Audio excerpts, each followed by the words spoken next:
Dalam Undang-Undang Nomor 32 Tahun 2009 tentang Perlindungan dan Pengelolaan Lingkungan Hidup, diamanatkan pemerintah dan pemerintah daerah untuk melakukan kajian lingkungan hidup strategis atau KLHS. Mengapa KLHS penting? KLHS menjadi instrumen pelengkap perencanaan pembangunan yang penting dikarenakan beberapa hal.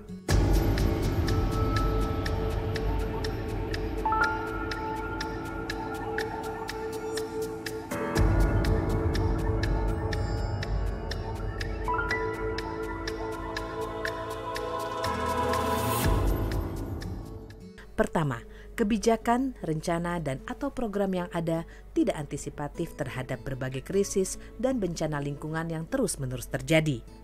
Misalnya, ketika terjadi gempa dan tsunami Aceh.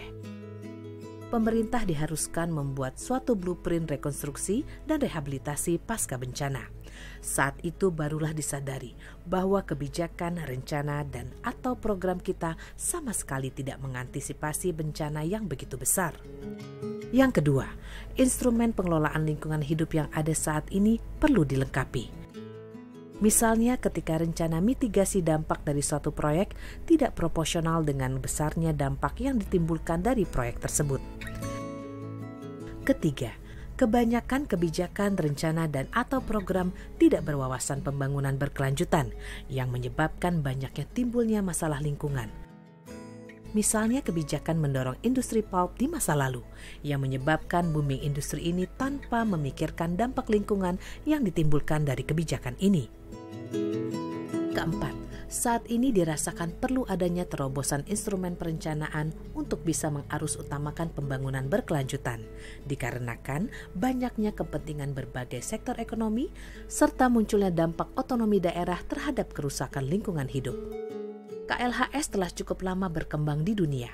Pada tahun 2001, Uni Eropa telah melakukan 1.000 sampai 2.000 KLHS per negara yang dilakukan di 27 negara. Pada tahun 2003, Komisi Ekonomi PBB untuk Uni Eropa menandatangani protokol KLHS lintas negara. Ini ditandatangani oleh 37 negara, dan pada tahun 2006, KLHS menjadi persyaratan pinjaman atau hibah luar negeri. Sementara itu di Asia, Indonesia adalah negara ketiga yang telah memiliki KLHS. Sebelumnya, China dan Vietnam telah mengembangkan KLHS sejak 2003. Laos dan Kamboja sedang mengembangkan KLHS. Sementara Filipina, Malaysia, dan Thailand sedang merancang kebijakan KLHS. Di Indonesia, institusi utama yang mengembangkan KLHS adalah Kementerian Lingkungan Hidup yang berperan membangun konsep dan substansi KLHS. Lalu ada Kementerian Dalam Negeri yang berusaha menerapkan dalam RPJP atau RPJM daerah.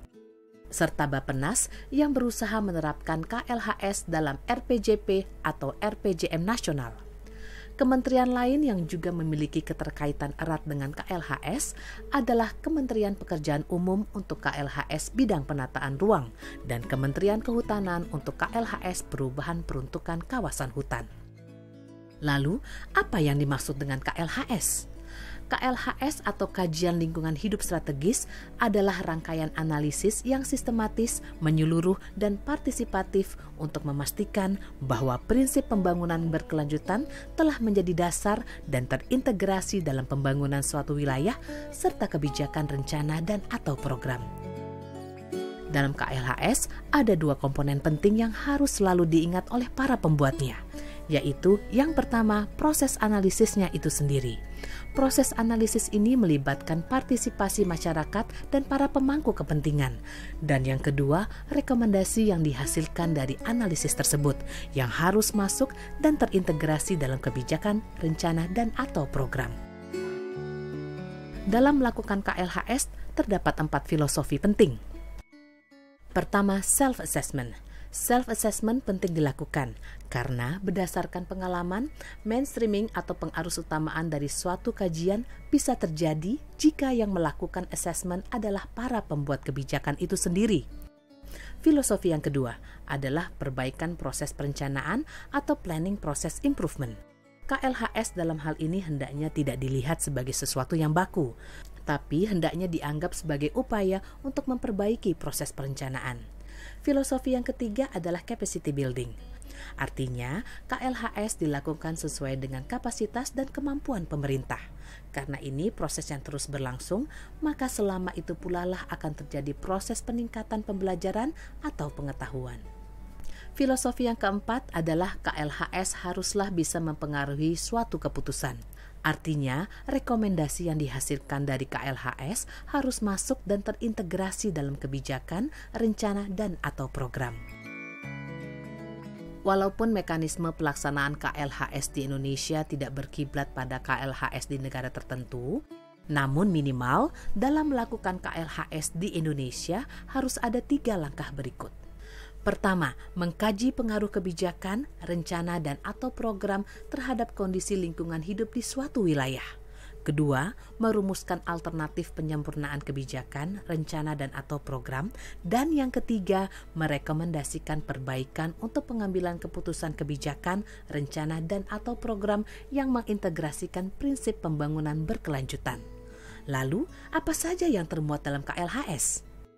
KLHS memuat kajian antara lain kajian kapasitas daya dukung dan daya tampung lingkungan hidup untuk pembangunan, kajian perkiraan mengenai dampak dan resiko lingkungan hidup, kajian kinerja layanan atau jasa ekosistem, kajian efisiensi pemanfaatan sumber alam, kajian tingkat kerentanan dan kapasitas adaptasi terhadap perubahan iklim, dan kajian tingkat ketahanan dan potensi keanekaragaman hayati.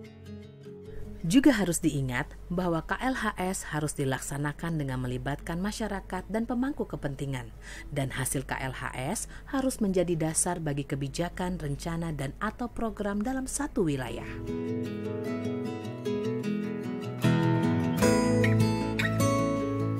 Lalu, bagaimana posisi KLHS dalam perencanaan kebijakan, rencana, dan atau program?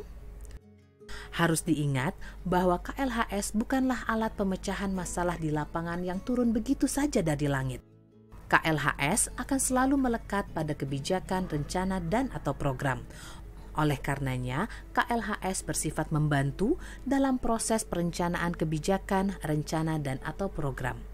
Dalam Undang-Undang Nomor 32 Tahun 2009, KLHS wajib dilakukan dalam proses penataan ruang dan dalam proses penyusunan RPJP atau RPJM. Perlu diingat bahwa KLHS bukanlah pengganti AMDAL, demikian pula sebaliknya, karena KLHS dan AMDAL mengkaji 2 hal yang berbeda. KLHS melakukan kajian terhadap kebijakan, rencana, dan atau program yang disusun oleh pemerintah, sementara AMDAL melakukan kajian dampak lingkungan atas suatu proyek tertentu. Pelaksanaan KLHS sebaiknya dilakukan sejak dari awal penyusunan kebijakan, rencana, dan atau program. Dengan adanya KLHS, suatu rencana proyek pembangunan yang tidak layak yang kemungkinan besar ditolak di kemudian hari dengan alasan lingkungan hidup bisa dihapuskan sejak awal, sehingga dapat menghemat sumber daya waktu, tenaga, dan finansial. Yang tak kalah penting untuk digarisbawahi, KLHS bukanlah dokumen atau penelitian akademis semata. Tidak ada metodologi baku untuk menyelenggarakan KLHS. Penyelenggaraan KLHS kontekstual terhadap karakteristik kebijakan, rencana, dan atau program dengan dukungan ilmu pengetahuan. Institusi pembuat kebijakan, rencana, dan atau program sebaiknya menyusun sendiri KLHS berdasarkan pengetahuan yang ada. KLHS tidak dapat berdiri sendiri karena harus terintegrasi dalam proses penyusunan kebijakan, rencana, dan atau program. KLHS harus mempertimbangkan proses kebijakan, rencana, dan atau program lain terkait secara komprehensif. Masyarakat dan pemangku kepentingan yang terlibat dalam pembuatan KLHS diantaranya instansi pembuat kebijakan, rencana, dan atau program, instansi yang membidangi lingkungan hidup, perseorangan dan atau organisasi yang memiliki informasi dan keahlian, perseorangan dan atau organisasi yang terkena dampak penerapan kebijakan, rencana, dan atau program. Inti dari KLHS ini adalah jangan terjebak pada rangkaian proses analisis semata, tapi yang terpenting adalah bagaimana rekomendasi yang dihasilkan dari proses analisis tersebut dapat masuk terintegrasi dalam kebijakan, rencana, dan atau program. Diharapkan dengan penerapan KLHS, pembangunan tetap dapat berjalan dengan memperhatikan prinsip pembangunan berkelanjutan, termasuk di dalamnya perlindungan lingkungan hidup.